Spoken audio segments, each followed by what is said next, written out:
they've got the tiger by the tail, for sure. And part of the reason why they hired me is what you would call the treasury function of a business. And the treasury function of a business has everything to do with finance. And I like to keep finance, and I've had professors that have taken accounting and finance to this granular level that was just too deep. It was just too much. And I struggled. And I struggled with it during school. And I decided I would get to their, or as close to their level of understanding so that I could teach it to you. Distill it in a way that you understood it and what you need to know. So everything in TEM, by the way, is real world and real time. It's not a bunch of stuff that happened, 10 years ago and somebody from some, academic institution is trying to teach you something they haven't ever cried in their pillow. And I will tell you that Wayne is a very successful, recovering entrepreneur. And he has had his own business or businesses and has liquidated them very successfully. So his wisdom cannot be overstated. And so part of the reason why, and I think, I'll get off of this TEM kick here in a second, but part of the reason why we're here is to teach you real world, real time entrepreneurship.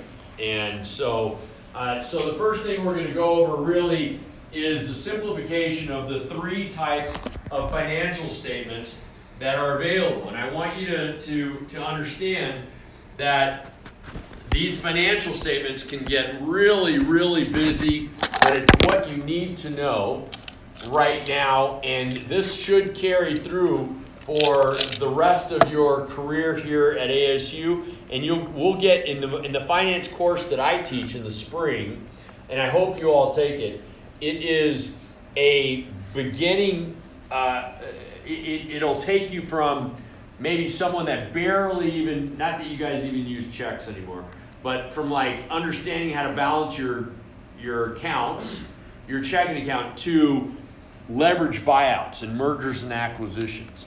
And by mid-semester, you will know, I think, more than most accountants out there in terms of finance. And then you'll be moving more towards that financial understanding. And you'll take that the rest of your life. So here we have the financial handbook that I created. And the financial handbook basically is for us as entrepreneurs and startups. So what is it? What are the financial statements that we're looking at? And I'm not sure, maybe the screen is too big because we're skipping, I'm skipping content here. Maybe I just need to scroll down. Okay, so maybe this is how we do it. Okay, so there are in a startup and in a business, and by the way, you have to know that a startup isn't a business. Entrepreneurship isn't a business. We are trying to become a business. We're trying to find this repeatable and scalable model. Once you have this repeatable, then it's a business. But as a startup, you're just grinding, trying to get this thing moving. And so there are 3 financial statements that every business and every startup needs to have. The profit and loss, more formally known as the income statement. The balance sheet, which is where all of your assets and liabilities are, where they're recorded. So imagine that you have assets. Maybe the clothing that you're wearing, a car, whatever, jewelry. And you also have liabilities. Maybe you're making a payment on that car, or for school, or a credit card or whatever, right? So this is the balance sheet, essentially giving you what it is that you own and what it is that you owe, right? And the balance sheet is really, really critical in my eyes. I'll be right back. To understanding how a company is operating. We'll get more into that later, but the last is the cash flow statement. And the statement of cash flows really tells you where your money went, whether it be for operations, whether it went into finance, or whether it went into investing into something in particular, like maybe a piece of equipment or software or hardware, right? So these three statements are critical for us, not just to understand that they're going to be part of your life, the rest of your lives, but to know that we need to be able to decipher what they actually say. And they call accounting the language of business. I think that's a little rich because accounting to me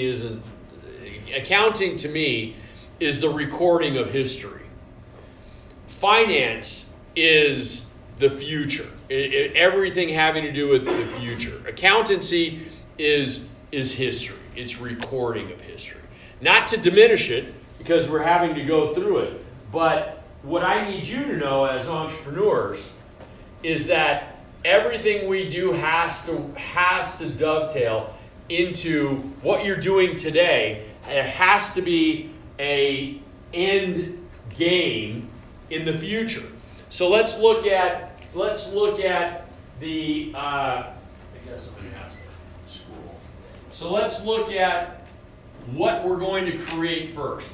So the profit and loss is the income statement. And what I want you to know about the income statement is there's three lines of profit. There's gross profit, there's operating profit, and there's net profit. Let me ask you this. If you were to, say, invest into my company, and I said to you, I'm going to give you a percentage of the profits. How many of you have done that, or how many of you have heard somebody do that? I'm going to give you a piece of the profit, right? There's enough of us. Here's what's the problem with that statement? You tell me, what's the problem with that statement? Yes. Which profit? Excellent. What's your name? What? Chris. Chris. She hit it right on the head. Which profit? Chris, which profit, if I'm going to take your money, you're investing into my company, and I give you a share of profits, which profit would you want? Gross profit, 100%. And it's all too often that we get a percentage of net profit.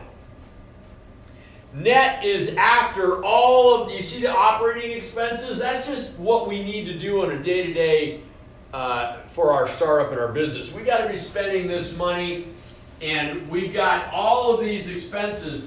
And I'm going to tell you how I've seen this happen before, where somebody invested into, say, a restaurant, and the restaurateur, the owner, is not showing any profits, but they're driving nicer cars, they're wearing nicer clothes, they've got more jewelry, and the investor's saying, hey, wait a minute,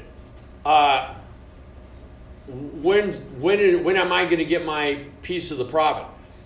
We're still losing money. We're still losing money. I don't know when we're going to be able to turn a profit for you, but we're still losing money. And then they look and go, well, how is it that you're doing so well? And if you look, the income statement, what you need to know about the profit and loss, the income statement, is that it's a manufactured document. It's an engineered doc. I can engineer my business so that I am losing money. And you might think, well, why would you do that? Why would I why would I ever want my company to show a loss and no profits? Taxes. Who said it? Taxes, right? And that's what you were going to say, taxes. Then I don't have to pay taxes. And how do I do that? Right here, salaries. Right here. That individual was increasing his salary to a point that this was zero or negative. So it's manipulated. The income statement is manipulated. But we need to be careful when we're looking at all of these things, and that way you know. And this is part of understanding. Instead of me coming up here and just giving you the characteristics of an income statement, this again is what you need to know. That this can be manipulated in a way that will give you either a big profit, a number 0, or a big loss. And it depends on the motivation of the owner.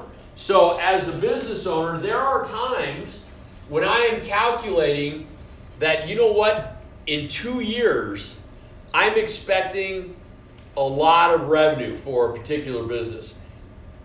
And I'm thinking that I'm going to need those losses in 2 years, so I'm not going to tap into them today. I'll tap into them in a couple of years. That way I don't have to pay as much in taxes. So these are, and I will tell you, especially in a startup, and not that there, but there's always at least 2 sets of books. And we want to make sure, though, that we are running our operation as cleanly as possible. The problem with manipulating the income statement or profit and loss is that if you're always trying to reduce your profits, when you go to investors to get equity, to get capital, I should say, or if you go to a bank to get a loan, they're going to look at this, the bottom line, and they're going to say what? No. You don't have any profit. Why would I loan you money if you're not making any money? You're too top heavy. You're too top heavy. And you'd say, oh, no, I'm just paying myself. They don't know, and they don't care. They don't know what, all they see is a lot of red. And investors want to see this be positive. This be a positive number. And so do banks. So I always, now I'm not saying I love taxes, because I certainly don't, but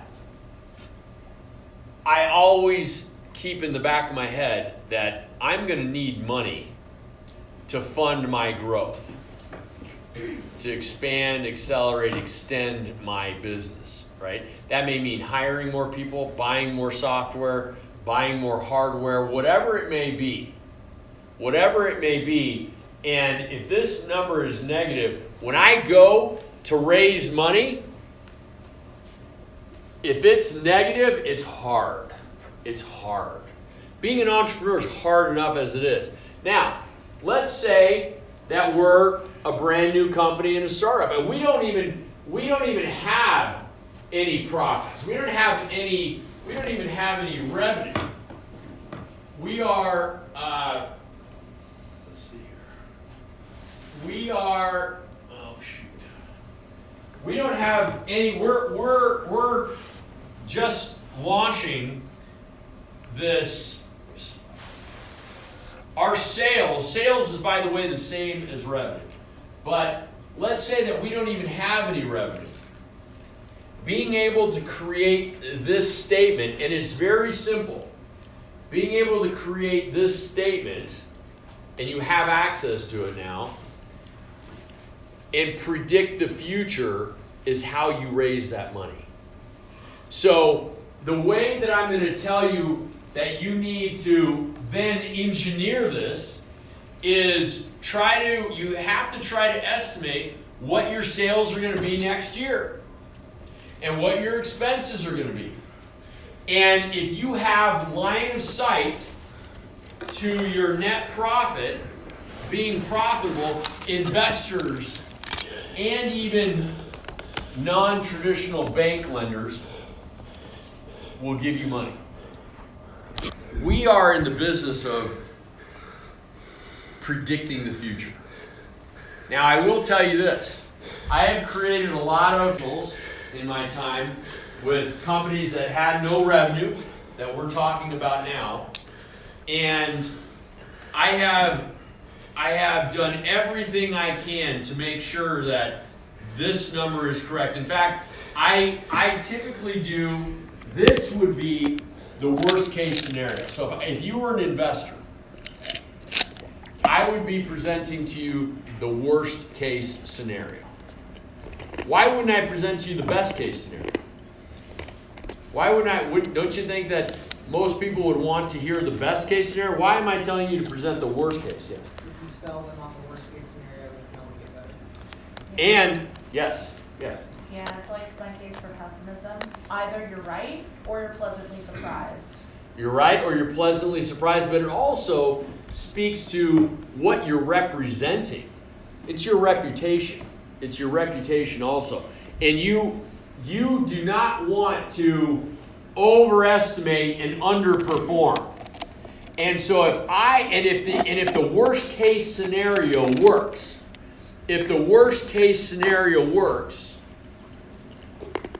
you're in business. Imagine what the base case and the best case will be.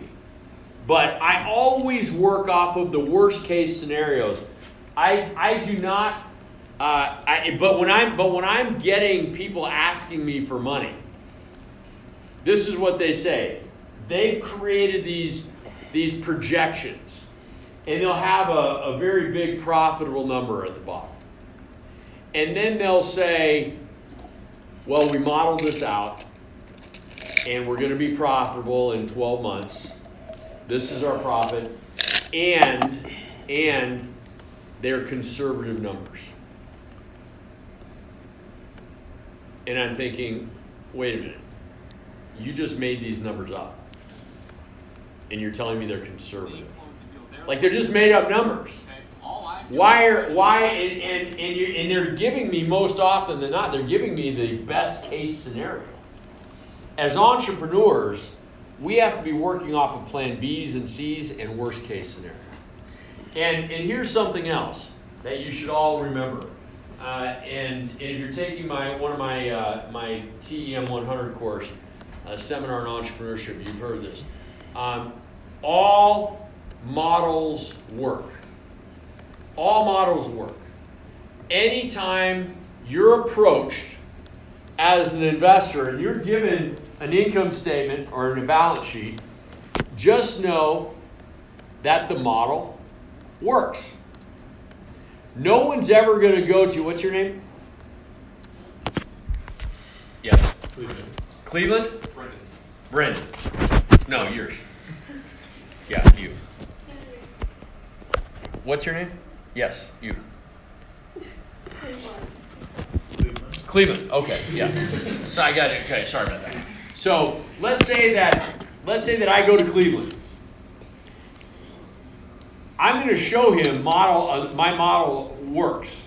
No one is ever going to go to Cleveland, ever, and say, hey, Cleveland, I need $3 million. But my model doesn't quite work. That will never happen. Everybody's model works. So distilling this and being able to look at this and say, okay, this is the worst case scenario, even though we're a startup, that gives me a really good baseline as to how you, if I'm investing into your company, how you're thinking. And so we need to know that there's gross profit, operating profit, and net profit. Now, gross profit is very important because if you look, how much you have here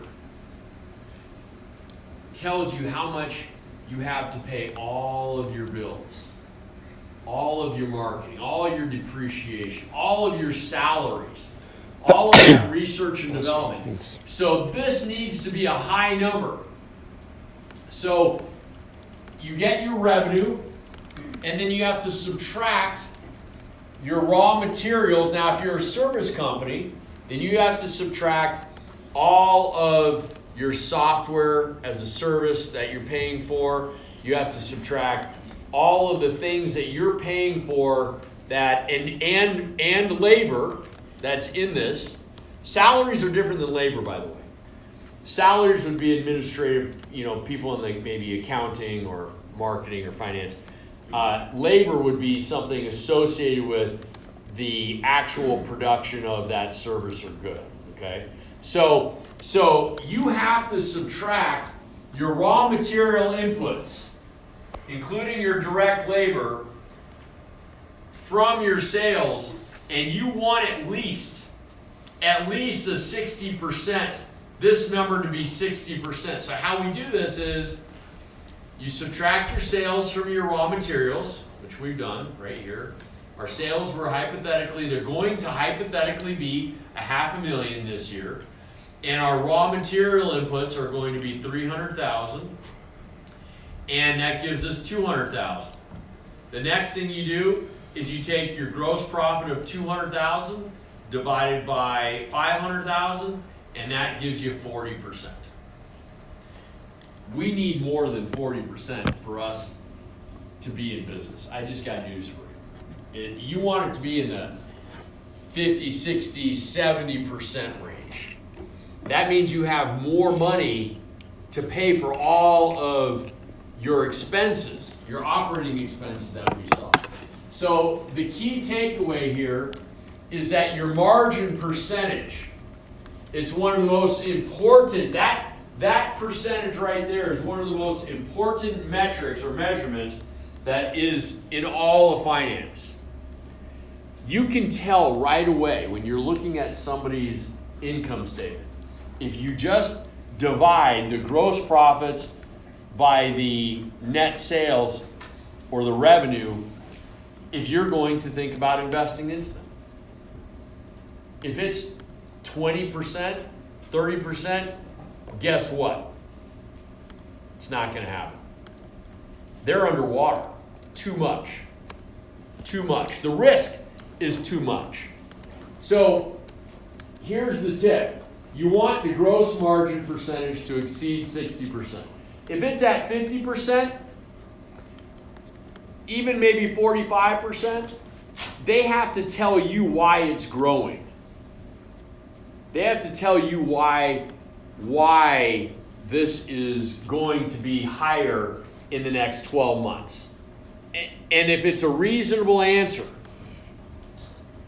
like something like, well, we just changed suppliers, and so we're getting a much better deal on all of our raw materials, and that's going to give us a 6% boost. Okay, so now you're paying less. Or we're ordering more raw materials, and we're getting a discount, because volume always gets discounts. Things like this, right? So look at, and so tech companies oftentimes have gross margins in the 80% range, 85%. It's amazing. You think of companies like Microsoft, right? I mean, just absolutely juggernauts. So manufacturing is a bit harder because manufacturing is going to start off with really low gross margins. So that's where you got to, that's where it's a little tricky, is they're going to start off with really low gross margins, and as they scale, as they grow, their margins get better and better and better. So just because they might have, 30 or 40% gross margins today, doesn't mean that you nix them, that you say forget it.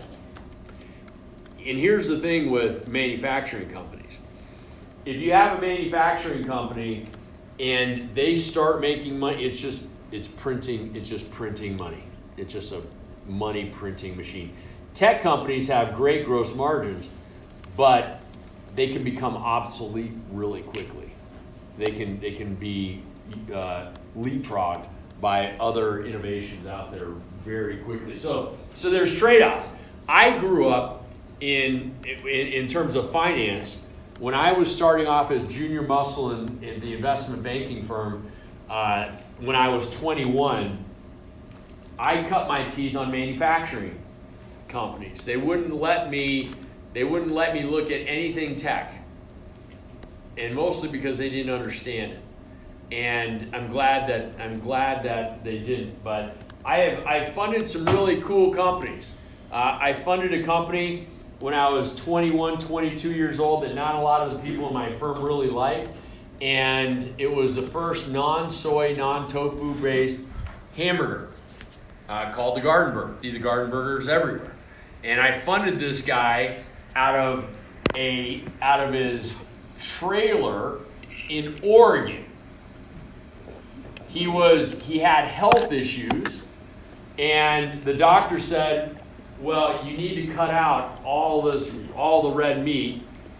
You've got all these health issues. And he decided, well, I love meat, and I don't want to get rid of it. And I don't like tofu. So he created the world's first Garden Burger, non-soy, non-tofu based. And we funded him 18, 19 months. This gentleman was living out of a trailer.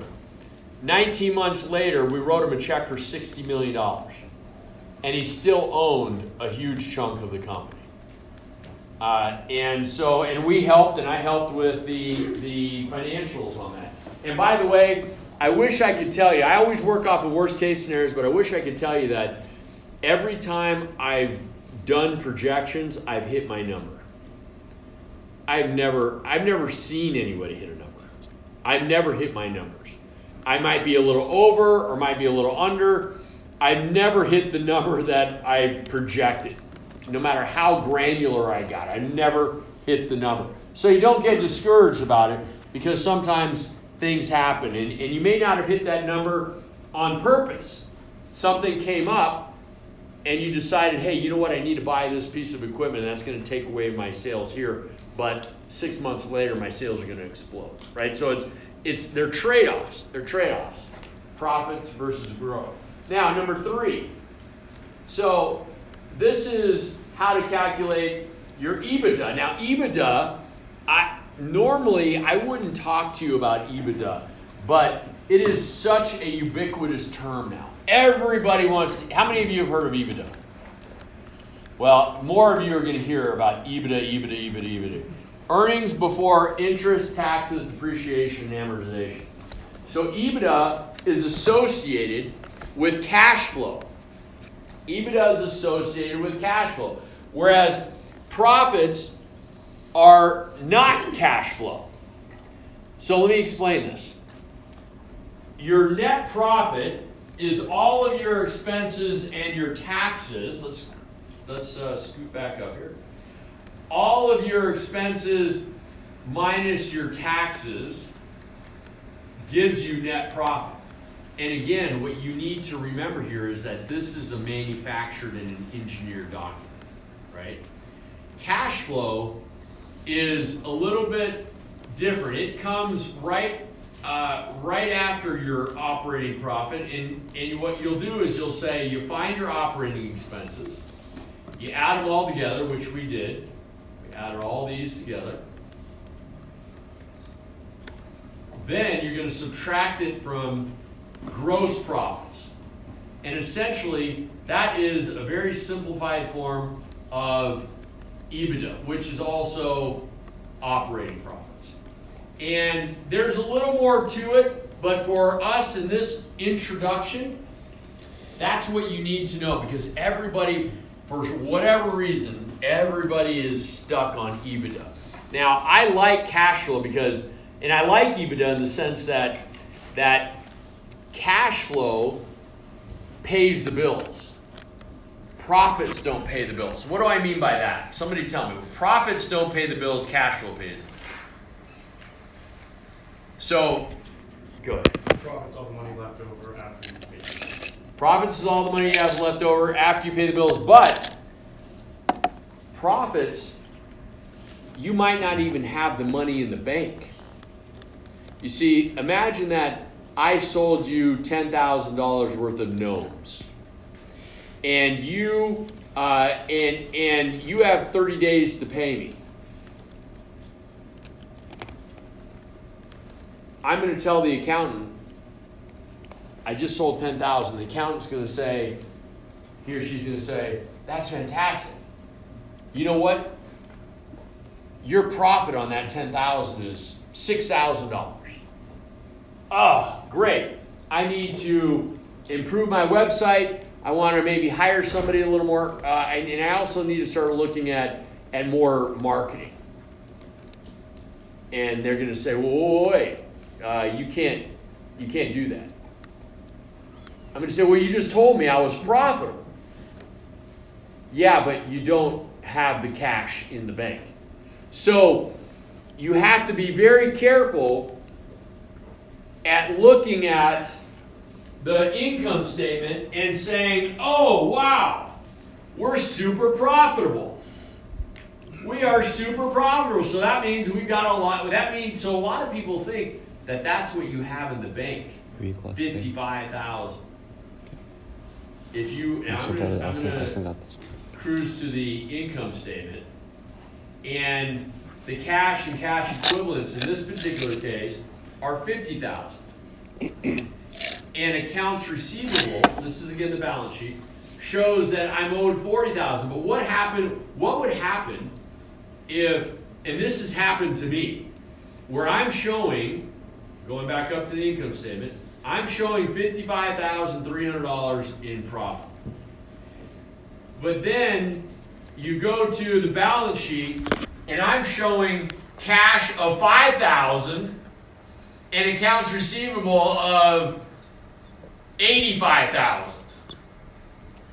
You see, now how healthy is my company? It's scary. See, so that's why we're going over all three statements. So you understand that the income statement doesn't tell the whole story. The income statement just tells the story about your margins and about the types of profit that you need to be aware of. And what's beautiful about the three statements, though, is they keep everybody honest. They keep everybody honest, because you might be able to manipulate the income statement, but the balance sheet tells you what you really got. The balance sheet tells you what your liabilities are and what your assets are. It keeps things honest. It keeps people honest. But you have to look at it. And unfortunately, this is a truism. In Wall Street, how many of you invested in stocks? In Wall Street, they're waiting every single quarter for one number. Profits. And they're not looking at the balance sheet. You guys don't probably remember too well, but we had a crash in October of 2008. It was a bank crash of October 2008. And it was precipitated by banks' desire to gain huge profits. And the way they did that is they loaned money to what we call ninjas, a no-income, no-job applicant. And so they got all these fees. And they showed incredible profits. But guess what? These when you have no income and you have no job, how are you going to pay the mortgage? So they showed lots and lots of profits up here, and Wall Street loved it. Wall Street was just eating it up. They were showing ridiculous numbers here. But then if you went to the balance sheet, you would see that their accounts receivable was through the roof and their cash was close to zero. And that they were about ready to go under. And the US government had to put over 200 banks into receivership because of this. But how many investors today, how many investors are just solely focused on profits? We have to be better than that, and we are better than that, which is why we're going through this. So here we have the balance sheet, which is a point in time. This tells us how much cash we have today. How much cash we have today. The profit and loss up here is a period. This is what we did for 2022, hypothetically. Or this is what we're going to do for 2024. And here, this is actually today. That's why I also love the balance sheet. The balance sheet tells us what we have in the bank today, what liabilities we have today. It's a real-time measurement system. It's a real-time barometer that allows us to look at the health of our business and say, okay, this is what we've got. This is what we've got. And it's always going to be assets. This is the accounting equation, and you need to memorize this. I know it may sound superfluous, but you need to memorize that assets equals liabilities plus owner's equity all the time. And they always, at the end of the total assets, in this case 120,000, they always match the liabilities and the owner's equity. They can never be off. If they are, then you're doing something wrong. And I've done something wrong many times and had to figure out where am I off? So assets equals liabilities plus owner's equity. The two always need to match. They always need to be the same. Any questions or comments so far? Questions or comments? We've given, yes, what's your name? Kylie. Kylie, go ahead. So you said like when you're investing in a stock, most investors look at only like the profits. So is the balance sheet usually like readily available? It is. It is. When they put out their financials every quarter, and this is such a great question Kylie has. Her question is, do publicly traded companies, do they only put out their P&L every quarter? Because that's what everybody's looking at. They put out everything. It's up to us to then look at the balance sheet. They put out the 3 financial statements. They put out the income statement, they put out the balance sheet, and the statement of cash flows. That's an excellent question. So all we have to do, Kylie, is look at the balance sheet and just see, okay, it looks like, and so you can also see on this, I've got $40,000 in accounts receivable. My next question would be, well, how long has this $40,000 been out there? Is it 2 days? Or is it 180 days? If it's 180 days, that money now seems a lot less likely to come in. Poof. Right? So we can start asking questions about, and then the accounts payable. When is it due? When is it due? Is it due again in 2 days, or is it due in 28 days? Right? There's so much really great information, and that's not to digress too much, but that's why you go to school. It's so that you can learn how to ask the right questions. A lot of people say, oh, well, I don't know. It's so that you can learn how to ask the right questions. At the end of the day, that's my philosophy, is so that you're not stumbling when you get into the real world. Now, the last one is the statement of cash flows. What time is this class end? Well, I think we've got about 5 more minutes. So, but you're back on Friday, Yes. So I'm not trying to cut you short, Aaron, right now. If you want to go through cash flow, please do that, but I'm just looking at. Well, what I'm going to do is I'm just going to cover this for 1 more minute. Okay. The statement of cash flows, is really three things. It's the operating activities, it is the investment activities, and it is the financing activities. And where's the investment? Where's the financing here? So the financing, investing, and operating.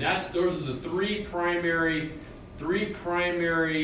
categories that the cash flow statement is comprised of. So I want you to take a look at this document. It's relatively simple, and I want you to start just thinking about it a bit more, because it's going to be a very, very important part of your lives. And especially in this degree, we're going to be building these so that way you know how they work. And we're also going to be judging them. So that way, if we're looking at an investment, you have some baseline as to where you're going to be wanting to invest or not wanting to invest. And it gives us a pretty good idea of risk. So with that said, I will see you guys on Friday. Thank you